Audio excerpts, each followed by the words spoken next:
नमस्कार दोस्तों। पिछली क्लास में हमने पाषाण काल का विस्तृत अध्ययन किया था। आज यह दूसरा क्लास है। आज हम पढ़ेंगे आद्य ऐतिहासिक काल, प्रोटो हिस्ट्री।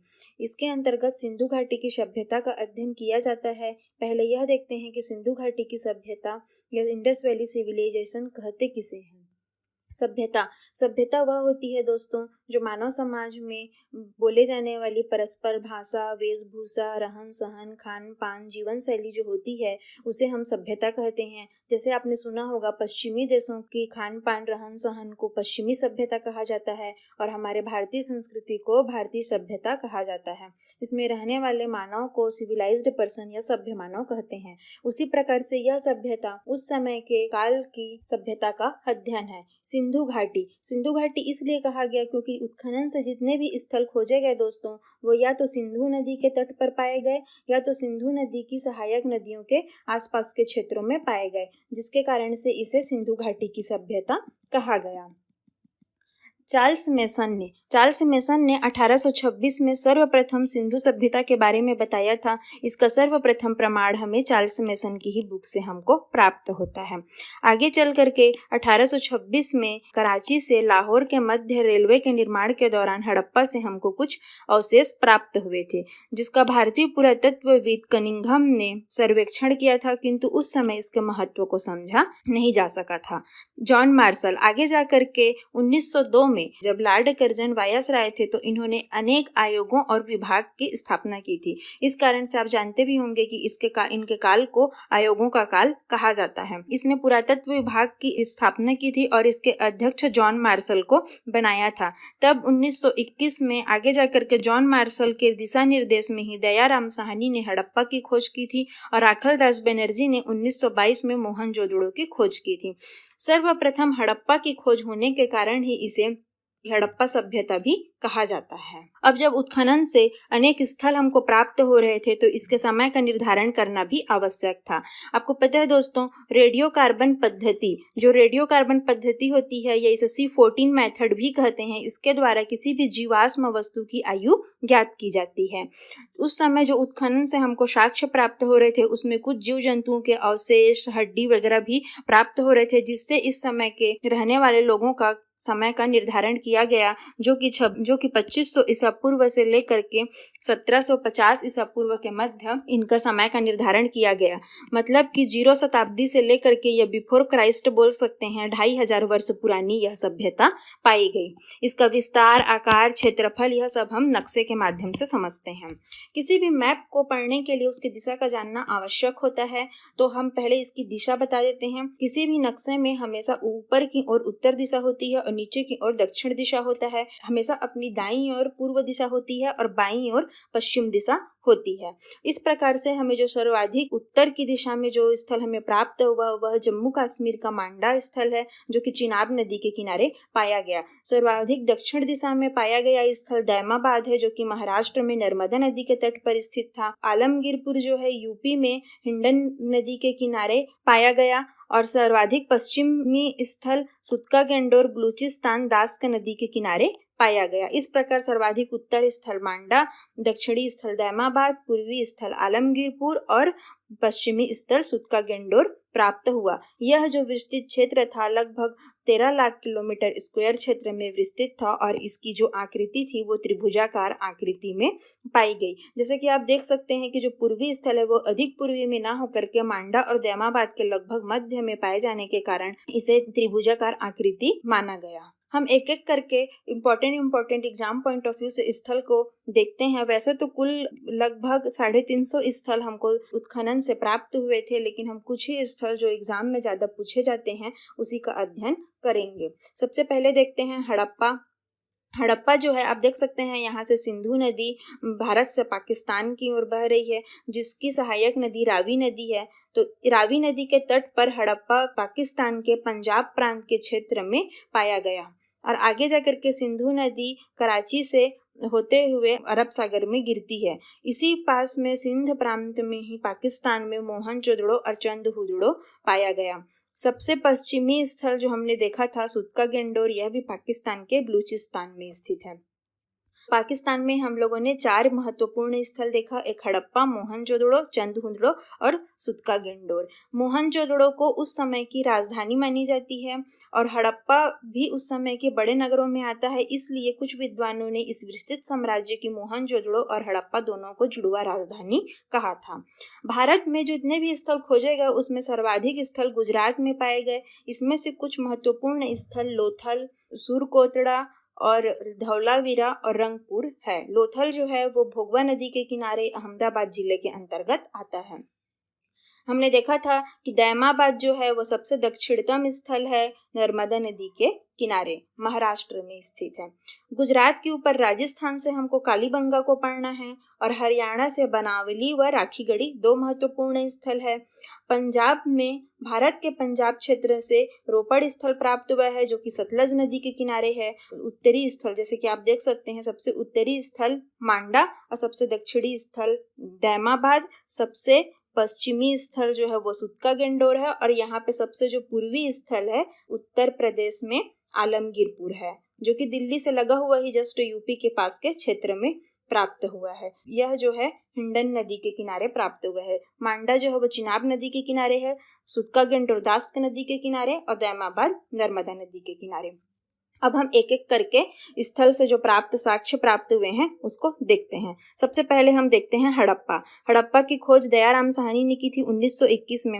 जैसे कि हमने देखा कि यह भी बड़े नगरों में आता है, तो आप ऐसा देख सकते हैं कि जैसे यहाँ से विशाल अन्नागार प्राप्त हुए हैं, जो आज भी जैसे बड़े बड़े अनाज केंद्र जो होते हैं, बड़े बड़े आवास वगैरह वो बड़े शहरों में बने होते हैं। तो उसी प्रकार से जो श्रमिक आवास थे बड़े बड़े और विशाल अन्नागार थे वो हमें हड़प्पा से प्राप्त हुए हैं। यहाँ से मिट्टी की एक मूर्ति प्राप्त हुई है जिस स्त्री के गर्भ से निकलता हुआ पौधा दर्शाया गया है। इसे उर्वरता की देवी या भूमि देवी माना जाता है। इससे यह समझ में आता है कि उस समय भूमि को देवी मान करके पूजा की जाती थी। R37 नामक कब्रिस्तान और ताबूत प्राप्त हुआ है। ताबूत ये वही है जिसमें 100 को रख के दफनाया जाता है। श्रमिक आवास और विशाल अन्नागार और उर्वरता की देवी मानी जाने वाली एक मूर्ति प्राप्त हुई है। एक मुहर प्राप्त हुआ है। जैसे कि आज के डेट में जो सिक्के चलते हैं 5 रुपए 10 रुपए के, वैसे उस समय मुहरें मुद्राएं चलती थी, तो उस पे कुछ न कुछ अंकित होता था। जैसे कि आप चित्र में देख सकते हैं, एक सिंग वाले जानवर का अंकित मुहर हमको हड़प्पा से प्राप्त हुआ है। अगला देखते हैं मोहनजोदड़ो। मोहनजोदड़ो की खोज राखलदास बनर्जी ने 1922 में की थी। यहाँ से हमको वृहद स्नानागार, यह बहुत ही कलात्मक व सर्वश्रेष्ठ उस समय के वास्तुकला माना जाता है, जो कि एक जल कुंड होता था जिसमें 2-4 ओर से सीढ़ियां लगी होती थी जहाँ सब जाके सार्वजनिक रूप से स्नान करते थे। यह वृहद स्नानागार मोहनजोदड़ो से प्राप्त हुआ है। मातृ देवी की मूर्ति प्राप्त हुई है मिट्टी की, और कांस्य की नर्तकी की मूर्ति प्राप्त हुई है। ये आप देख सकते हैं, ये भी संग्रहालय में रखा हुआ है। हाथी के कपालखंड मतलब हाथी की जो खोपड़ी की हड्डी होती है वो प्राप्त हुई है, और मुद्रा प्राप्त हुआ है जिस पर पशुपतिनाथ की चित्र अंकित है। जैसा आप ये देख सकते हैं, यहाँ पशुपति योगी की चित्र अंकित है और साथ में अनेक पशु जैसे गेंडा, वृषभ, चीता, हिरण, ये सबका चित्र भी साथ में अंकित है। यह जो मुद्रा है वो हमें मोहनजोदड़ो से प्राप्त हुई है। चंदहुदड़ो की खोज गोपाल मजूमदार नामक विद्वान ने की थी। यह एकमात्र स्थल है जहाँ से हमें आयताकार ईंटा प्राप्त न होकर के हमें वक्राकार ईंटा प्राप्त हुआ था, और इसे औद्योगिक केंद्र माना गया क्योंकि यहाँ से मणिकारी आभूषण, मनके बनाने के कारखाने प्राप्त हुए हैं। मणिकारी आभूषण और मनके क्या होते हैं दोस्तों? जैसे कि हमने देखा था मृद भांड, जो मृद भांड होते हैं बर्तन, उसी का ही एक और सुंदर और डिजाइनदार जो बर्तन होते थे मिट्टी के ही, उसको मनके कहा जाता था।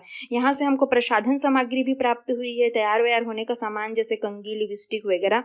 और यह एकमात्र दुर्ग है जो कि रक्षा प्रचीर रहित शहर माना गया। कोई भी जो उस समय के शहर थे, नगर थे, वो एक रक्षा प्रचीर से घिरे होते थे, जो बाहर के जीव जंतु, डाकू, चोर, डकैत वगैरह से रक्षा करती थी नगर की। तो ये जो नगर है चंदहुदड़ो, ये एकमात्र इकलौता शहर है जहां हमको रक्षा प्रचीर प्राप्त नहीं हुआ है।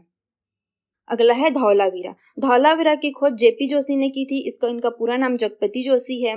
यहाँ इस नगर में का हमको 3 भाग प्राप्त होता है। जैसे उस समय क्या थे, आगे हम इसकी विशेषता में देखेंगे भी सिंधु सभ्यता के।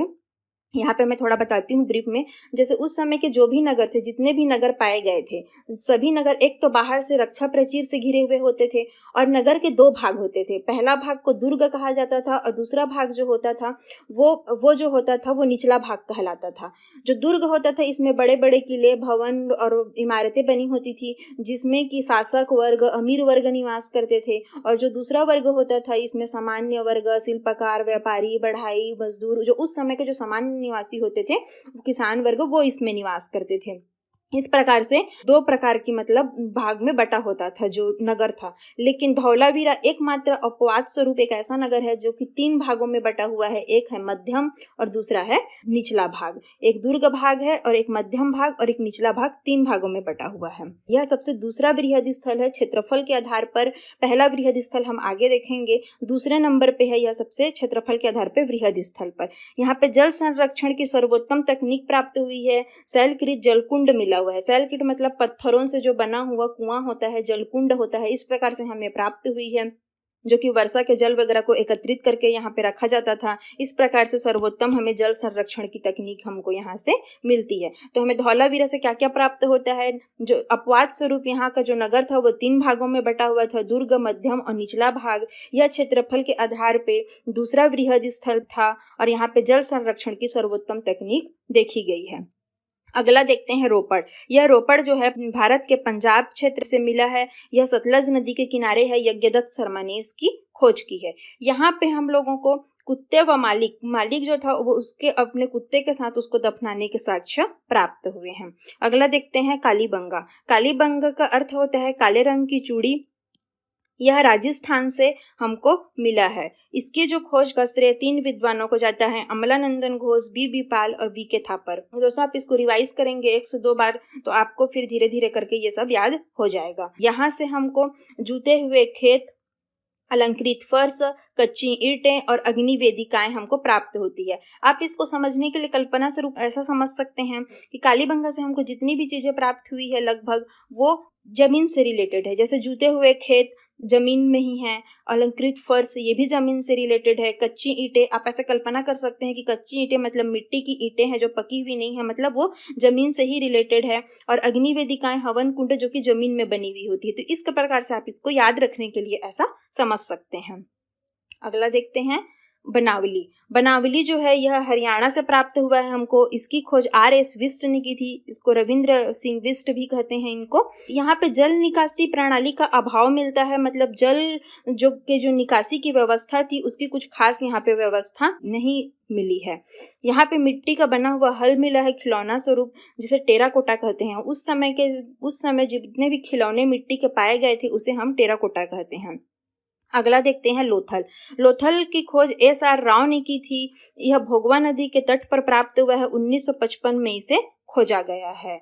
यह गुजरात का बहुत ही महत्वपूर्ण स्थल है। यहाँ से हमको गोदीबाड़ा के साक्ष्य प्राप्त हुए हैं। गोदीबाड़ा का अर्थ बंदरगाह होता है दोस्तों। और इसके साथ साथ यहाँ पे हमें फारस की मुहर और दिशा मापक यंत्र प्राप्त हुआ है। देखो हमने देखा था कि लोथल कहाँ था, गुजरात के खंभात की खाड़ी के जस्ट किनारे अहमदाबाद जिले के आसपास पाया गया है। और यहाँ से हमको बंदरगाह के भी साक्ष्य प्राप्त हुए हैं, साथ में फारस की मुहर और दिशा मापक यंत्र प्राप्त हुई है। इससे हमको यह समझ में आता है कि यह कहीं ना कहीं जो पश्चिमी उस समय समकालीन सभ्यता थी, जैसे मेसोपोटामिया की सभ्यता, रोम की सभ्यता, ईरान की सभ्यता, मिस्र की सभ्यता, जो समकालीन सभ्यता थी उनके साथ कहीं न कहीं इनके व्यापारिक संबंध रहे होंगे और यहीं से ही सामान का आयात निर्यात किया जाता रहा होगा। यहाँ से धान की भूसी और बाजरे का साक्ष्य भी प्राप्त हुआ है। तो कहीं न कहीं अनाज का हो सकता है कि आयात निर्यात यहाँ से किया जा रहा होगा। हाथी दांत के साक्ष्य प्राप्त हुए हैं और यहाँ से 3 हमको युगल समाधियां प्राप्त हुई है, मतलब 2 लोगों की एक साथ समाधि 3 जगहों से यहाँ पे हमें प्राप्त हुई है। अगला देखते हैं राखीगढ़ी, जो कि हरियाणा में है। राखीगढ़ी यह सबसे बड़ा क्षेत्रफल के आधार पे, हमने दूसरा देखा था कौन सा था, दूसरा धौलावीरा था और पहला कौन सा है क्षेत्रफल के आधार पे, राखीगढ़ी। और ऐसे सबसे विकसित सबसे बड़ा नगर अगर देखा जाए तो मोहनजोदड़ो और हड़प्पा है, जिसे कुछ विद्वानों ने विस्तृत साम्राज्य की जुड़वा राजधानी बताई है। और ऐसे तो मेन राजधानी मोहनजोदड़ो को माना जाता है और बंदरगाह शहर लोथल को माना जाता है और औद्योगिक केंद्र उस समय का चंदहुदड़ो को माना जाता है, जहाँ कुछ कुछ कारखाने पाए गए हैं। और जो नगर 3 भागों में बटा हुआ था वह कौन सा है? धौलावीरा है, जो कि 3 भागों में बटा हुआ था। एकमात्र नगर जिसपे कोई रक्षा प्राचीर का हमको साक्ष्य प्राप्त नहीं हुआ है वह कौन सा है? चंदहुदड़ो है। तो इस प्रकार से दोस्तों हम लोगों ने आज कुछ जो exam point of view important था उस स्थलों की हम लोगों ने जो प्राप्त हुए साक्ष्य था उसका अध्ययन किया। अगले आने वाले क्लास में हम इस सभ्यता से रिलेटेड कुछ विशेषताओं को भी देखेंगे, जैसे उस समय आर्थिक, सामाजिक, राजनीतिक, धार्मिक क्या क्या व्यवस्था थी उस समय। तो इससे आपका कॉन्सेप्ट और ज़्यादा क्लियर हो जाएगा। धन्यवाद।